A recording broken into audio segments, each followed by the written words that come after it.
வணக்கம் மக்களே, நீங்க பார்க்கறதுக்கு சார் குக்கிங் சேனல். நான் உங்கன்றாங்க. எல்லாரும் எப்படி இருக்கீங்க? லாஸ்ட் டைம் போட்ட மட்டன் பிரியாணிக்கு நல்ல சப்போர்ட். ஸோ இன்னைக்கு chicken biryani, 1 kg chicken biryani அக்யூரேட்டா அத்தன்டிக்கா எப்படி செய்யுதுன்னு தெளிவா சொல்ல போறேன். வாங்க ஈஸியா சூப்பரா நம்ம ஸ்டைல்ல 1 kg சிக்கன் பிரியாணி செய்ய ஆரம்பிக்கலாம். 1 கிலோ சேர்த்துக்கு பாத்திரம் வச்சாச்சு. இந்த பாத்திரம் லைட்டா சூடாகட்டும். நம்ம எண்ணெய் சேர்த்துக்கலாம். 200 ml ஆயில் சேர்த்தாச்சு.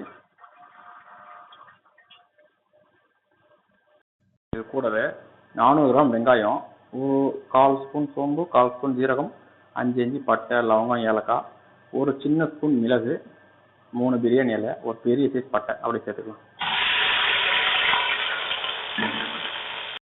வெங்காயத்தை நல்லா பொன்னிறமா வதக்கலாம்.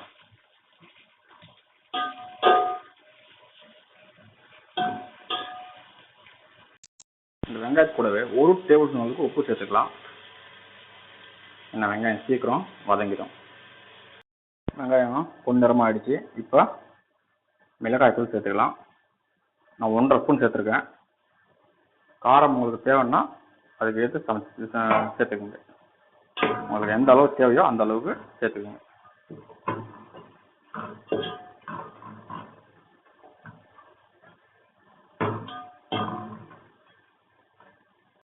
இது கூடவே கொத்தமல்லி, புதினா. பிரியாணிலாம் சிம்பிள் தான். எல்லாத்தையும் ரெடி பண்ணிக்கிட்டு சூப்பராக நிதானமாக சமைச்சு சூப்பராக சாப்பிடுங்க.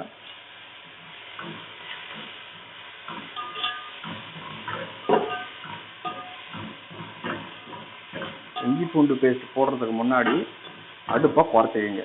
இப்போ கொத்தமல்லி, புதினா போட்டு வதக்கிட்டு அடுப்பை குறைச்சிக்கிங்க. அப்போதான் கடைசி வரைக்கும் அடி பிடிக்காம நம்மளால சமைக்க முடியும். பூண்டு பேஸ்ட் 200 கிராம். இதையும் ஒரு வாட்டி நல்லா மிக்ஸ் பண்ணிக்கலாம்.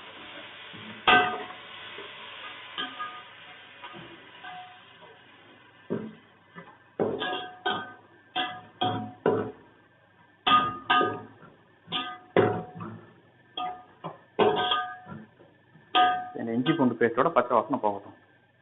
400 கிராம் தக்காளி, 5 பச்சை மிளகா சேர்த்துக்கலாம். 200 கிராம் தயிரும் கூடவே சேர்த்துக்கலாம். ஒரு நல்ல மிக்சிங் ஒன்று கொடுத்துக்கலாம்.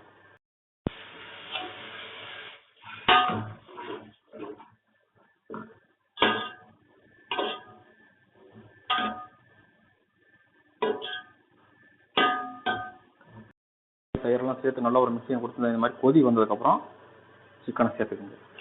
சில பேர் சிக்கனை தண்ணி சேர்த்துட்டு சேர்ப்பாங்க. அப்படியும் சேர்க்கலாம், ஏன்னா அது சிக்கன் உடஞ்சிரும். இந்த மாதிரி சேர்ப்பாங்க. இந்த மாதிரி சேர்த்திங்கன்னா மசாலா நல்லா சிக்கனில் இறங்கும். சிக்கன் உடையுதுங்கிறதுக்கு காரணம் நான் உங்களுக்கு கடைசியில் சொல்கிறேன். இப்படி சேர்த்து சாப்பிட்டீங்கன்னா இந்த சிக்கனுக்குள்ள அந்த மசாலா நல்லா இறங்கி நல்லா ஒரு சூப்பரான ஒரு ஆரோமா கிடைக்கும் அந்த சிக்கன் சாப்பிடும்போது. ஸோ இதை கண்டிப்பாக ட்ரை பண்ணுங்க.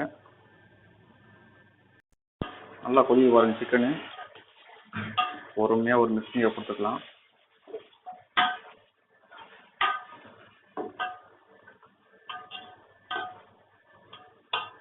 நல்லா மிக்ஸ் பண்ணியாச்சு. இப்போ தண்ணி சேர்த்துக்கலாம். 1க்கு 1 அளவு அளந்து வச்சுருக்கேன். இந்த தண்ணி ஏன்டா இந்த கலர் இருக்குன்னு நினைக்காதீங்க. இஞ்சி பூண்டு அரைச்ச மிக்சியையும் அப்படியே வாஷ் பண்ணி அந்த தண்ணியை சேர்த்துக்கிறேன். ஏன்னா அது நல்லா ஃப்ளேவர் இருக்குங்க. அது எதுக்கு வேஸ்ட் பண்ணிக்கிட்டு. ஸோ நீங்களும் அது வேஸ்ட் பண்ணாதீங்க. அதில் தண்ணி அளந்து சேர்த்துக்கோங்க. இப்போ ஒரு 5 நிமிஷம் ஹை ஃப்ளேமில் நல்லா கொதிக்க விடுங்க. அப்புறம் என்னென்னு நான் சொல்கிறேன். நல்லா கொதிக்குது. ஒரு மிக்சிங்கை கொடுத்துட்டு நம்ம ரைஸை சேர்த்துடலாம்.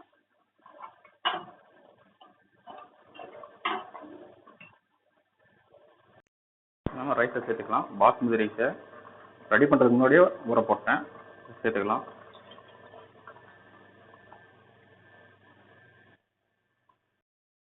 பொறுமையாக மிக்ஸ் பண்ணிக்கலாம். ரைஸ் உடையக்கூடாது, அதனால் பொறுமையாக மிக்ஸ் பண்ணுங்க. அதே மாதிரி சிக்கன் பீஸும் உடையாமல் மிக்ஸ் பண்ணிக்கோங்க. தண்ணியோட அளவு கரெக்டாக இருக்குது. இப்போ ஃப்ளேமை கொஞ்சம் ஹை பண்ணி விட்டுடலாம். நல்லா பபுள்ஸ் வந்தோடனே தம் விட்டுடலாம். உப்பை டேஸ்ட் பண்ணிங்க. இந்த மாதிரி ரைஸை போட்டு ஒரு மிக்சியை கொடுத்து உப்பு புளிப்பு காரம் டேஸ்ட் பண்ணிங்க. காரமும் புளிப்பும் கரெக்டாக இருக்குது. ஸோ உப்பு மட்டும் தேவைப்படுது. இன்னொரு டேபிள் ஸ்பூன் உப்பு சேர்த்துக்கலாம். இது கரெக்டாக இருக்கும். நல்லா பபுள்ஸ் வருது. ஒரு மிக்சியை கொடுத்து பபுள்ஸ் வந்தோடனே தம் விட்டுடலாம். நல்லா பபுள்ஸ் செஞ்சு நான் அடுப்பை குறைச்சிட்டேன். இப்போ தம் விட்டுடலாம். தம் விட்டாச்சு. நியூஸ் பேப்பர் மேலே பாத்திரம் பாருங்க. வெறும் நியூஸ் பேப்பர் தான், வேறு எதுவும் இல்லை. பார்த்துங்க, வெறும் நியூஸ் பேப்பர் தான். நம்ம சப்ஸ்கிரைபர் ஒருத்தர் நியூஸ் பேப்பருக்கு பதிலாக வாழை இலையை வைங்க அப்படின்னு சொன்னார். அந்த வாழை இலையை வந்து தண்ணியை வந்து அப்சர்வ் பண்ணாது. எக்ஸாக்ட் தண்ணி அது ரிலீஸ் பண்ணும். வாழை இலையில் இருக்க தண்ணி வந்து அது ரிலீஸ் பண்ணுறதால நமக்கு தம் விடும்போது மேலே இருக்க அரிசியும் வந்து குழ குழன்னு ஆகிடும். ஸோ அதனால் இந்த மாதிரி பேப்பர் வச்சு போடுறதுல தண்ணி வந்து இது ஃபுல்லாக அப்சர்வ் பண்ணிடும். இதே நீங்கள் இந்த பேப்பர்லாம் போடுறது எனக்கு பிடிக்கல அப்படின்னாக்கா தண்ணி பிரியாணி போடும்போது 1க்கு 1.25 போடாமல் ஒரு கிளாஸ் அளவுக்கு போட்டு 1க்கு 1 மாதிரி போட்டு பிரியாணி செய்யணும். அப்போ உங்களுக்கு தண்ணி வந்து மேலே இருக்க அரிசி வந்து நல்லா ட்ரையாக இருக்கும். இந்த ஆவி வர தண்ணி மறுபடியும் நம்ம ரைஸ் வேலை இருந்துச்சுன்னா கரெக்டான அளவில் மேலே இருக்கிற ரைஸ் இருக்கும். அதையே நீங்கள் ஃபாலோ பண்ண மாட்டீங்க அப்படின்னு சொன்னீங்கன்னா, இப்போ நிறைய பேர் நம்ம வீடியோ பார்க்குறவங்களுக்கு புதுசாகவே ட்ரை பண்ணுவாங்க. அவங்களுக்கு இது கொஞ்சம் கரெக்டாக இருக்கும். அதனால தான். ஸோ நமக்கு இது கூட தேவையில்லை. எனக்கு நான் வெறும் இது மட்டும் க்ளோஸ் பண்ணி கூட நான் பிரியாணி செய்வேன். ஸோ அந்த மாதிரி வீடியோவும் இன்ஷால்லா நான் போடுறேன். ஆச்சு. இப்போ ஓப்பன் பண்ணி காட்டுறேன் பாருங்கள்.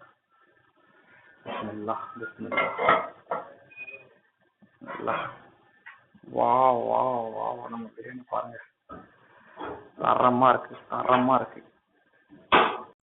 அப்படியே மிக்ஸ் பண்ணி எடுத்துருவோமா? இந்த ரைஸை பாருங்க, இந்த ஃப்ளேவர் தாங்க வேற மாதிரி இருக்கு.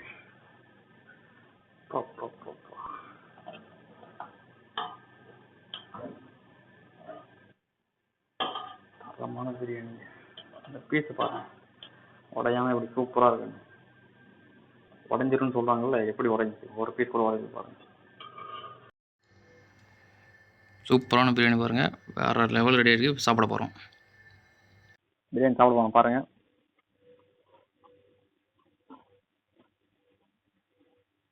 சிக்கன் சாஃப்டா வந்துருக்கு பாருங்க.